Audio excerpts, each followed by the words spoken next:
Okay, so mayroon tayong tablet ngayon mga guys na China na tablet. So ang problema nito mga guys is ayaw siyang mag-touch. Ayaw niyang mag-touch. So kahit kaunti mga guys, wala man lang talagang kibo yung kanyang touchscreen. Wala man lang shine na nagagalaw yung kanyang touchscreen. Ayan. So ipapakita ko sa inyo ngayon mga guys kung paano natin ito isosolve. So pag check up ko ng board mga guys, ayan yung nakita ko sa IC ng touchscreen sa board. Meron siyang liquid damage.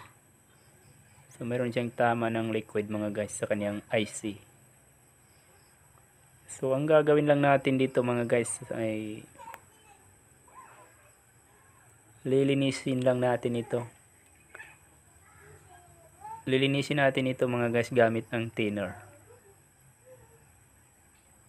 Ayan. So lagyan lang natin ng thinner yung sipilyo and then brush natin sa may IC. Ayan. Lilinisan lang nating mabuti mga guys para mawala yung liquid damage. Tapos ipatuyo natin yung basa ng thinner.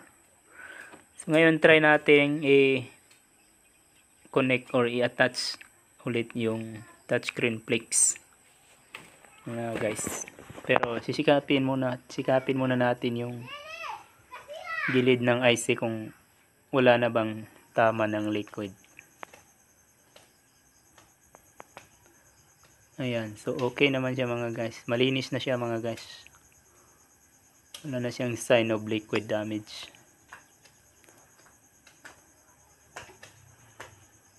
So i-try na natin ngayon ulit i-attach mga guys.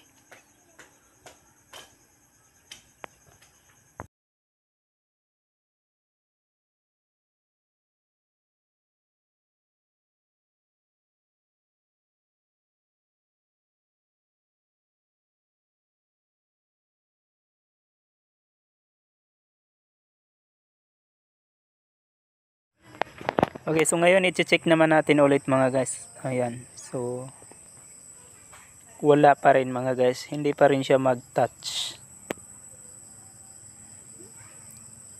So kailangan pa rin natin siyang ayusin ulit. So ang next natin gagawin mga guys ay i-reheat natin or i-blow natin yung IC mga guys. Lalagyan lang natin ng flux. Ayan, so i-blow natin mga guys hanggang sa matunaw yung lid ng IC. Hanggang mag-melt yung lid under the IC. So ingatan lang natin mga guys, baka masobrahan ng init yung board. Baka masunog yung plastic ng touchscreen. Okay, ayan. So palamigin muna natin mga guys. After natin mapalamig mga guys ay i-connect na natin yung touchscreen flex para subukan na naman natin ulit. Ayan, malamig na siya mga guys.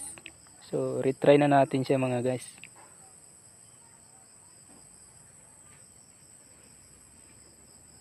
Ayan.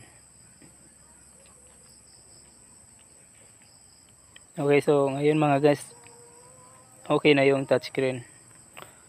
So the problem mga guys is okay. Na-solve na rin yung problema.